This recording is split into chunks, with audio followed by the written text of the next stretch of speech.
There is a moment in this book where Shiva says something that made me pause and think. He says, some battles are not fought to win, they are fought because walking away would mean losing yourself. I kept coming back to that line long after I have finished the book. And honestly, that's what the secret of Nagas does to you. It does not just tell you a story, it quietly gets under your skin. Hello everyone, welcome back to the channel. Today, we are talking about the book 2 of the Shiva Trilogy. And if the book 1 was about discovering a hero, this one is about what that hero has to lose.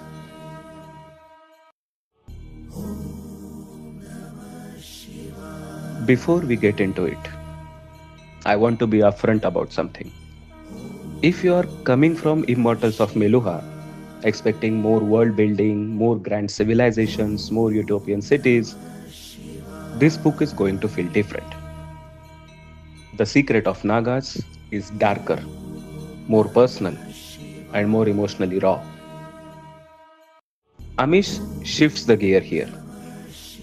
Less spectacle, more soul. The questions get harder, the answers get murkier, and Shiva, our hero, is no longer the wide eyed outsider finding his footing. He is the man carrying some weight now, some actual real weight. If book 1 was the origin story, book 2 is where the real journey begins. When we last left Shiva, he had just uncovered a truth that shook everything he believed about Meluha and its so called enemies.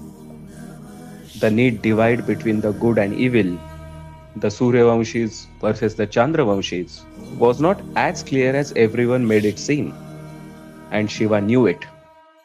But before he could even process that, he lost someone he deeply cared about, suddenly and violently. And that loss becomes the engine of this entire book. Shiva is not just on a quest for the truth anymore. He is on a quest driven by grief, by guilt, by the desperate need to make the sense of something that makes no sense at all. Grief, I have realized, does not make you weak, it makes you honest. And watching Shiva grieve openly, messily, felt more human than anything in book 1. And at the center of all of it is the Naga. The Nagas are a group shrouded in mystery, feared, avoided, considered monstrous by most of the world. We caught a glimpse of one at the end of book 1, and it was enough to make your skin crawl.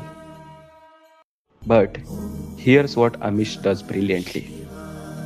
He makes you afraid of Naga and then suddenly, quietly, makes you question your own fear. Who are the Nagas really? Why does everyone fear them? And why does Shiva feel a strange pull towards them rather than moving away from them? The mystery unravels slowly, almost too slowly at times. But when the answer comes, it reframes everything. We are often most afraid of what we have been told to fear, not we have actually seen. The Naga is Amish way of holding up a mirror to that. This is the section I really want you to pay attention to, because this is where the book earns its place in the trilogy. Shiva in the first book was finding himself. Shiva in this book is fighting to hold himself together. He is dealing with loss, with betrayal, with the weight of being the Nilakant, the chosen one, while feeling anything but chosen. There is a version of Shiva in this book that is angry, that is reckless, that is willing to burn down just to feel like he is doing something. And that version is deeply, uncomfortably relatable. Because haven't we all been there? That place where grief tips into something sharper, where doing something, anything, feels better than sitting with pain? Shiva's journey in this book quietly asks, are you chasing the truth or are you just running away from yourself? Okay, so here's what Amish is really doing underneath all the action and mythology. First book asks, what makes someone evil? Second book goes deeper. It asks, what if the monster you have been hunting is not the monster at all? And more uncomfortably, what if the people you trusted most are the ones who build the cage? There is a theme running through this book about how societies create outcasts, how entire group of people get labeled as dangerous, as wrong, as others, not because of what they have done, but because of what they represent. Sound familiar? It should, because Amish wrote this in 2011, but it feels like he was writing about it right now. The scariest villains are not the ones who know they are evil. They are the ones who are absolutely convinced they are doing something good. Let's talk characters. Because Book 2 introduces some really compelling new faces. Ganesh, I won't say too much, but when you meet him, sit with your reaction. Amish is making a point through him that is quietly brilliant. Kali, fierce, sharp, unapologetic. She walks into the story and immediately commands the room. One of the most memorable characters in the entire trilogy. Parashuram, a warrior with complicated past and a moral code that does not fit neatly into anyone else's framework. Every scene he is in crackles with tension. And then there is Sati, who in this book gets pushed to her absolute limits. Her arc here is emotional and extremely powerful. And I would argue she grows more in book 2 than anyone else. Here is my honest take about the book. First book is the more comfortable read.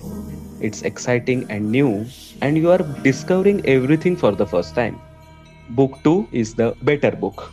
The pacing is tighter, the emotional stakes are higher, the mystery is genuinely gripping.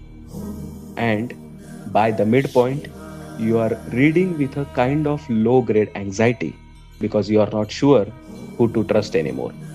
Amish also takes more risk here. The story goes to the darker places. The moral lines blur in a way that makes you genuinely uncomfortable. And that discomfort, that's the sign of very good writing. Fair warning though, this book ends on one of the most jaw dropping revelations I have read in Indian fiction. You will not see it coming, and you will immediately need book 3. What stayed with me most from this book was not the action or the mystery, it was Shiva's grief. There is something about watching a larger than life character fall apart that makes you feel less alone in your own falling apart. We put so much pressure on ourselves to be okay, to process things quickly, to move on. And Shiva, this warrior, this chosen one, this Neelkantha, just doesn't. He sits in it, he fights it, he makes mistakes because of it. And somehow that felt like a permission to not be okay for a while, to grieve what needs grieving before you can move forward. Also, the reveal at the end. I'm not going to spoil it here, but I will say this. I closed the book, sat quietly for 5 minutes, and then immediately ordered book 3. That's the highest compliment I can give to any book. Remember that line I started with? Some battles are not fought to win, they are fought because walking away would mean losing yourself. When I first read it, I thought Amish was talking about Shiva's war. By the end of the book, I realized he was talking about something much closer to home: the battles we fight for the people we love, the truth we chase even when they hurt, the parts of ourselves we refuse to abandon even when everything else is falling apart. That's the secret of Nagas. The book that dresses itself as mythology but is really a quiet conversation about grief, identity, and the courage to keep going. And with that, me Nikhil, signing off. We will meet again soon with another book, another quiet conversation, and another cup of coffee. Until then, take care. If you get some value from this video, please do consider subscribing to the channel. Share this video with a fellow reader and keep turning the page. Thank you very much.